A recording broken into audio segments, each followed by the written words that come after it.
lo que parece ser un claro desafío a China. La presidenta de la Cámara de Representantes del Congreso de Estados Unidos, Nancy Pelosi, llegó a Taiwán. 25 años habían pasado sin que un funcionario de alto nivel gubernamental estadounidense visitara la llamada Isla Rebelde. Una humareda de reacciones se han generado, principalmente desde China, cuyo presidente Xi Jinping había advertido al presidente Biden que la concreción de dicha visita era jugar con fuego. Pero, ¿qué puede desencadenar este accionar de Pelosi? ¿Y hasta qué punto el estrecho de Taiwán y el mundo está al borde de una guerra? Lo analizamos de inmediato acá en Detrás de la Razón. Les saluda Dani Pérez Díaz y así iniciamos.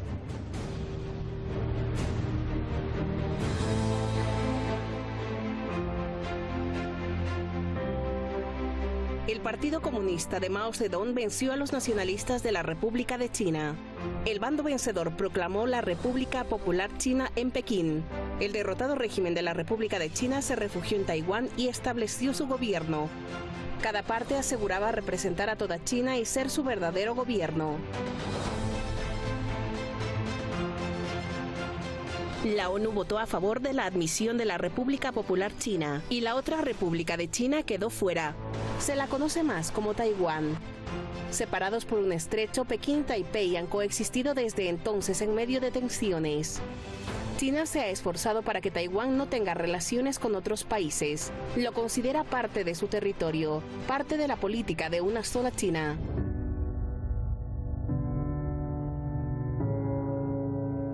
La tensión entre China y Taiwán ha estado siempre ligada a la también difícil relación entre Pekín y Washington.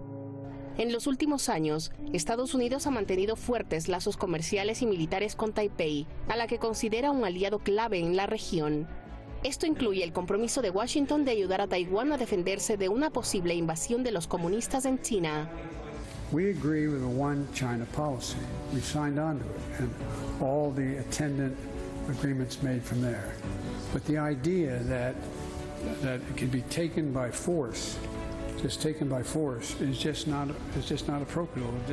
En la misma línea, Nancy Pelosi, presidenta de la Cámara de Representantes de Estados Unidos, como parte de su gira por Asia, arribó este martes a Taiwán. Se reunió con diferentes autoridades de la isla, confirmando una vez más el apoyo de Washington a Taipei. I do think that it's really important for the message to be clear that in the Congress, House and Senate, Democrats and Republicans are committed to the security of Taiwan in order to have Taiwan be able to most effectively defend themselves. 各位议员也都是美国众议院重要的领袖，长期在各领域积极推动台美关系的进展。非常感谢各位此次来台访问，展现出美国国会对台湾坚若磐石的支持。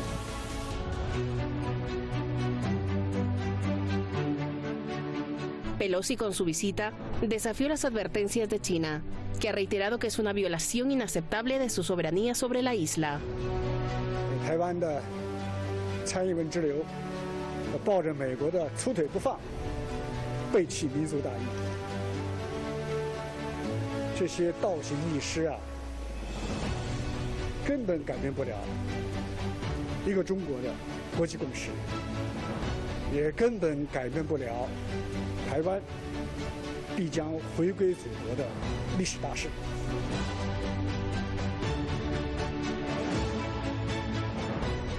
Además, China anunció maniobras en 6 regiones que rodean a Taiwán, del 4 al 7 de agosto. Las actividades de entrenamiento comprenderán prácticas con fuego real e incluirán el cierre del espacio marítimo y aéreo en dichas zonas. 中国军队在中国台湾岛附近海域开展军事训演活动，是反击美国一些政客和台独势力重大挑衅举动。至于你关心的具体的反制措施，我可以告诉你的是，该有的都会有，有关措施将是坚决、有力和有效的。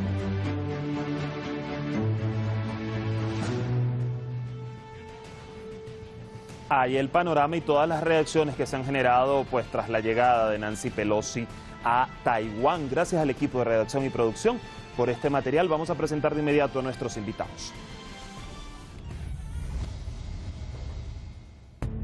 Hoy con nosotros Enrique Refollo, analista internacional, politólogo, doctorando en geografía militar desde Madrid, España.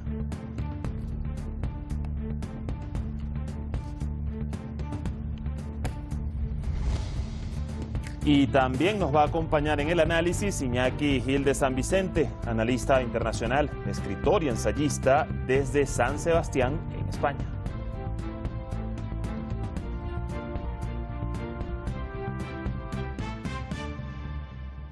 Sus perfiles estaban allí, ya están conectados con nosotros. Enrique, gusto saludarte a esta hora, ¿cómo estás? Muy bien, mucho gusto saludaros una vez más. Iñaki, bienvenido como siempre a Detrás de la Razón, ¿qué tal? Muy bien, gracias.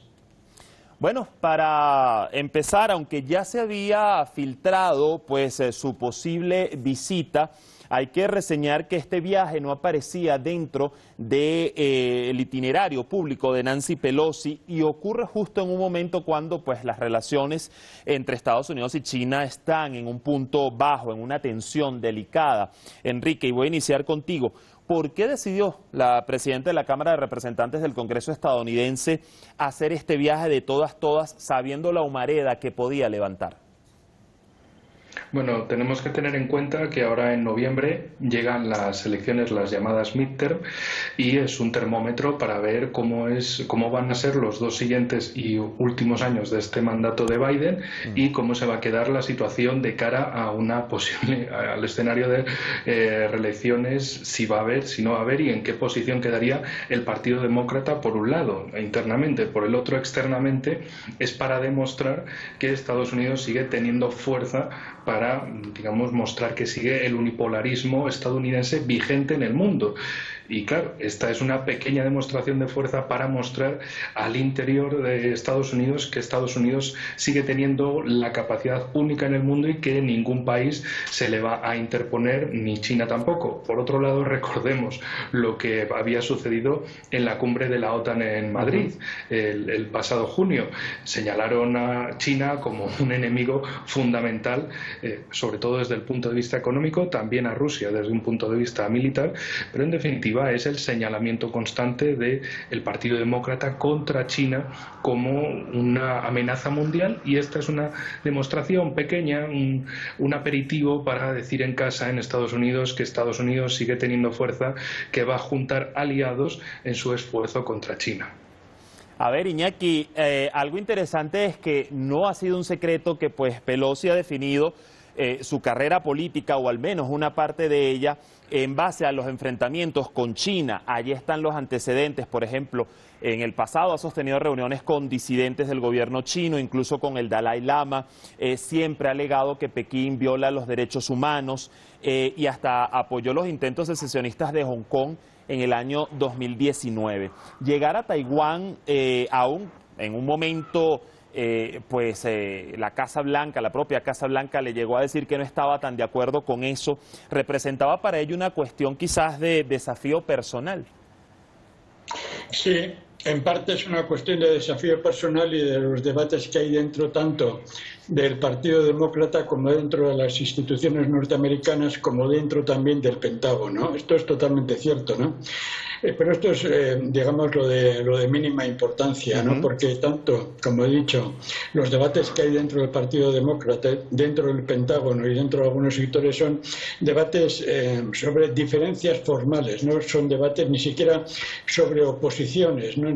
Por no hablar de contradicciones, ¿no? Claro. Son cuestiones mínimas que conciernen al cuándo es conveniente proceder a un endurecimiento del ataque generalizado contra China. Es lo mismo que el debate que se está librando siempre sobre cuándo es conveniente o no, cuándo se puede o no endurecer un ataque contra Irán o un ataque contra Venezuela, un ataque contra Cuba o un ataque contra Rusia, ¿no? Las condiciones actuales de Norteamérica no le permiten decidir cuándo va a atacar a un país. Esto ya no puede hacerlo, ¿no?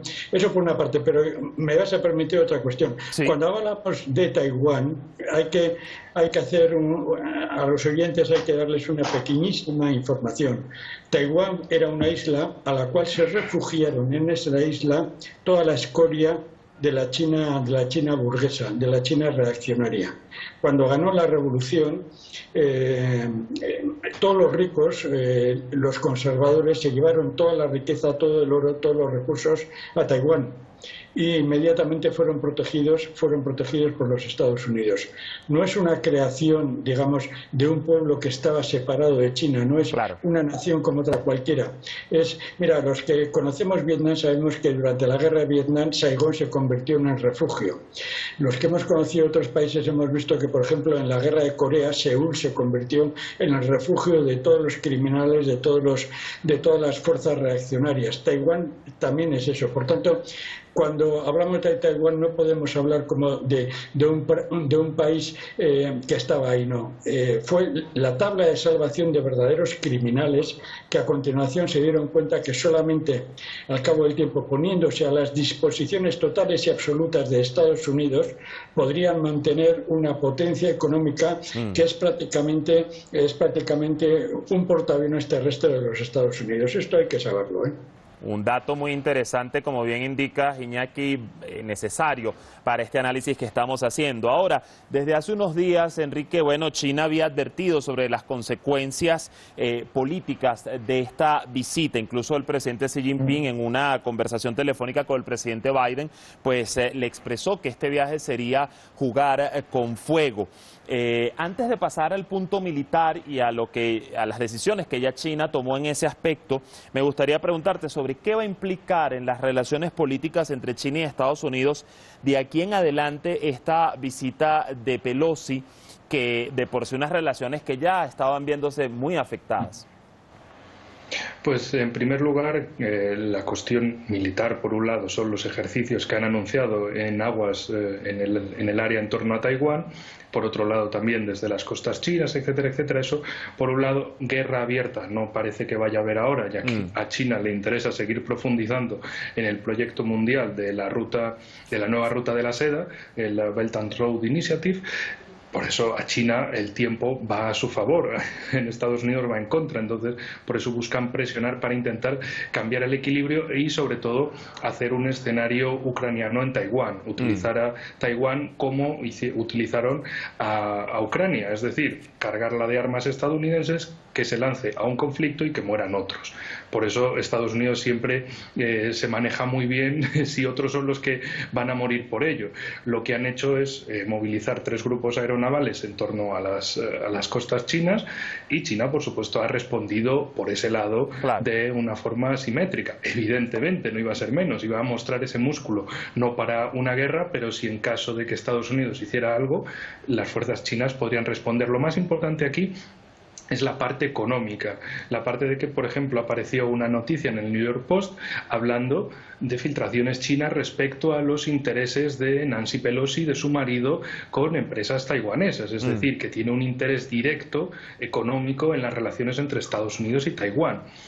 Personal, no un interés geopolítico o político, y a partir de ahí yo creo que vamos a ver muchas más filtraciones de ese tipo en cuanto a los intereses estadounidenses económicos directos de la administración Biden, de las altas instituciones estadounidenses respecto a Taiwán, en un modo de, por así decirlo, respuesta indirecta o respuesta híbrida a las amenazas o visitas militares o ejercicios militares de Estados Unidos con diferentes países de Asia-Pacífico. Así que guerra de momento no, aunque el escenario, por supuesto, se prepara para ello. Estados Unidos, sobre todo, buscando que sean otros los que mueran por su causa. En el caso de Taiwán, pues ellos; en el caso de Europa, que vaya a Ucrania. A ver, Iñaki, 2 elementos en este mismo sentido, lo militar y esos despliegues que hemos visto hasta el momento, que además ya en el pasado se habían realizado también allí ejercicios militares de lado y lado. ¿Qué tan cerca se estaría de un estallido bélico realmente, tomando además en cuenta que a la par sigue la situación, el conflicto en la Europa del Este entre Ucrania y Rusia? Y adicionalmente quiero agregar a esta misma interrogante el punto económico, porque vamos a recordar que Taiwán, según pues pues una lista, una investigación, se ubica en el 4º puesto entre los países o las regiones más ricas del mundo en términos de activos financieros netos. Esto según el informe de riqueza global del Grupo Allianz del año 2019. Hemos visto la importancia geoestratégica de la isla definitivamente, pero ¿qué hace a Taiwán tan clave y estratégica para Estados Unidos al punto de impulsar todo este tipo de acciones pese a las advertencias de China? Iñaki.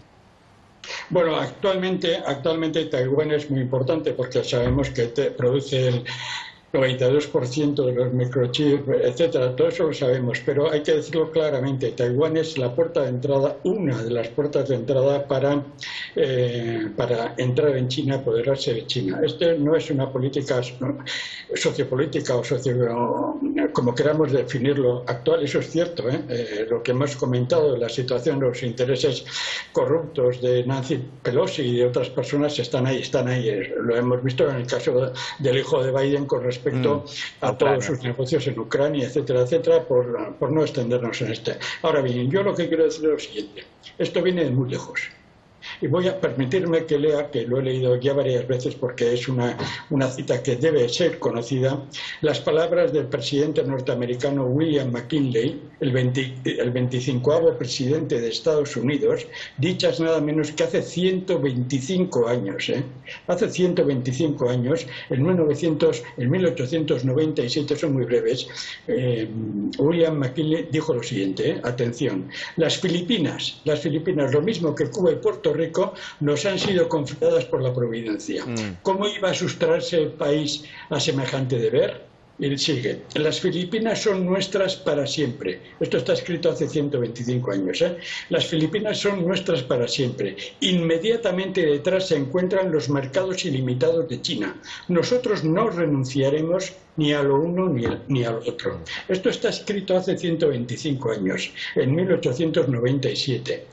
¿Qué quiere decir esto? Que ahora, en estos momentos, Taiwán es uno de los puertos de entrada a esos mercados ilimitados de China. Claro. Y si no tenemos en cuenta esta perspectiva histórica sistemática, aplicada durante 125 años por los Estados Unidos, que podríamos prolongarlo en el tiempo, acordémonos de las guerras del opio, etcétera, etcétera. Si no tenemos en cuenta esta perspectiva histórica, iremos el análisis con total acuerdo, acierto y coherencia, pues a problemas actuales, meramente actuales, o incluso a problemas de corrupción de las élites norteamericanas. Lo que está en juego es la supervivencia del imperialismo norteamericano, que ya hace 125 años sabía que todo China tiene que responder a Estados Unidos y tiene que ser controlado por Estados Unidos, lo mismo que es controlado por Estados Unidos Filipinas. Y hace 125 años pensaban lo mismo. Lo han intentado contra Irán y no han podido, pero volverán a intentarlo. Y por tanto, Taiwán en estos momentos es uno de los escalones, una de las puertas de entrada a esta estrategia definida por un presidente de los Estados Unidos en 1897. La llamada providencia, como bien dices, bueno, antecedentes que están allí en los anales de la historia. A ver, Enrique, fíjate que el 23 de mayo, durante una gira por Asia, vamos a recordar, el presidente Biden anunció una nueva asociación económica Asia-Pacífico y un nuevo plan comercial con la isla de Taiwán. De alguna manera, si ya estaba dibujando ese desafío, por llamarlo de alguna forma, claro ante China como potencia económica mundial, ahora con la visita de Pelosi, ¿crees que haya la posibilidad de una distensión tomando en cuenta estos factores? Bueno, lo que tenemos que tener en cuenta es que en los últimos 10 años se ha agudizado la competencia económica mundial con China.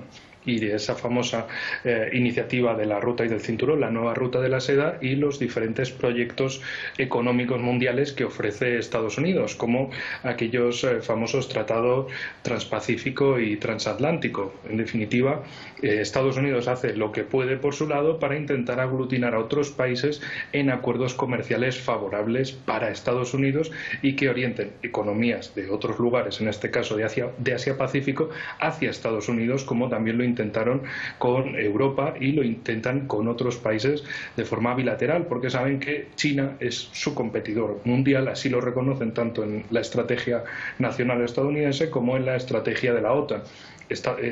China es el gran problema geopolítico y geoeconómico de Estados Unidos. Tienen que hacer lo posible por alinear a otros países con los intereses y la economía estadounidense para que esa producción, como se ha comentado, de microchips, de elementos de alta tecnología que son tan significativos de Taiwán para el mundo, pues eso se oriente hacia Estados Unidos, porque si China, por lo que fuera, resulta que reintegra Taiwán en China, de repente China tendría un monopolio inmenso, no solo como el que ya tiene de las tierras raras, sino también de la producción de alta tecnología, y eso Estados Unidos no lo tiene y no podría competir de la misma manera, y muchos más países en el mundo se orientarían hacia el comercio con China con unos términos mucho más favorables que con Estados Unidos, sin imposiciones políticas y sabiendo que Estados Unidos pues no tiene mucho que ofrecer en esa competición económica. Así que les guste o no guste a algunos países, la orientación hacia China les va a salir rentable, la orientación hacia Estados Unidos les va a salir nefasta desde el punto de vista económico, por lo poco que tendrá que ofrecer Estados Unidos, y también porque Estados Unidos siempre va acompañada de imposiciones políticas. Así es. A ver, Iñaki, ya como reflexión final, ¿consideras que puede haber una distensión tomando en cuenta que estos dos puntos, por un lado, ese principio de una sola China, que ahora el gigante asiático considera, pues con esta visita de Pelosi ha sido violado por parte de Estados Unidos, pero también esa continua rivalidad por el tema económico y por el tema también político en un contexto de nuevo orden mundial entre Estados Unidos y China? ¿Cómo lidiar entre ambos puntos y una posible distensión? Bueno, no es cuestión de rivalidad, podemos decirlo así, es una rivalidad en el caso crudo del término, es una cuestión de supervivencia, porque mira, en estos momentos ya se ha decidido que el Congreso norteamericano va a debatir dentro de pocos días, mientras está Pelosi girando por Asia, va a debatir la ley Menéndez. La ley Menéndez es una ley que va a permitir echar para atrás, romper de arriba abajo todos los acuerdos firmados en su tiempo por Nixon y por Mao Zedong, que de alguna forma u otra hasta Obama se han ido manteniendo, y que entre otras cosas decían que existe una sola China, ¿no? Y que sí, Taiwán no tenía absolutamente ninguna relevancia internacional, ¿no? Esa ley se va a aprobar dentro de poco en el Congreso. La ley Menéndez implica prácticamente reconocer a Taiwán como país soberano. Un país soberano que va a recibir el título de cuarta o de tercera o de primera potencia internacional, aparte de tener una embajada en Washington, agraciada por la entrada masiva de dinero norteamericano y de armas norteamericanas. ¿Quiénes son las tres anteriores? Son Ucrania en Europa y otras dos que, para cualquiera que sepa un poco de Oriente Medio, inmediatamente se echa a temblar, ¿no? Israel y Egipto. Si esto sigue para adelante, que va a seguir para adelante, viene el segundo problema.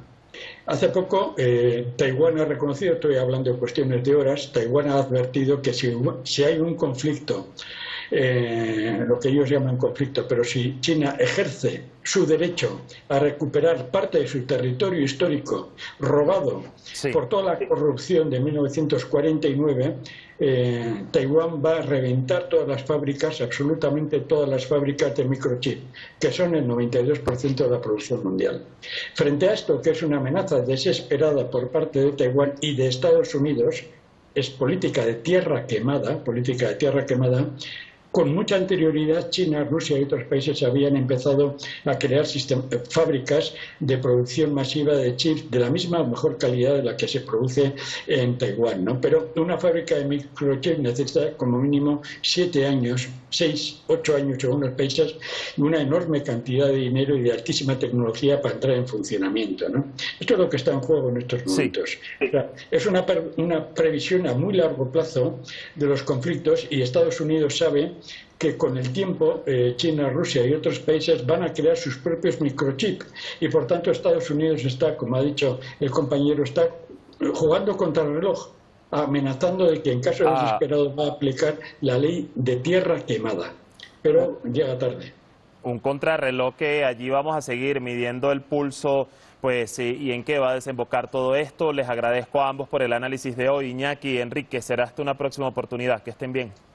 Vale, muy bien, hasta otra. Hasta la próxima. Hasta la próxima. Y el panorama en voz de nuestros expertos. Lo cierto es que dentro del actual contexto, pues el gigante asiático ha vuelto a resaltar el principio de una sola China, que además es el consenso universal de la comunidad internacional y la base política para los intercambios de China con otros países. En definitiva, su línea roja. ¿Qué viene de aquí en más? Bueno, lo iremos viendo con el curso de los días. Mañana nos vamos con el análisis a Suramérica. Argentina tiene un nuevo ministro de Economía. ¿Cómo influirá todo esto en la nación que aún tiene los estragos de los préstamos con el FMI? Buena jornada, pásenla bien, les esperamos mañana en Hispan TV.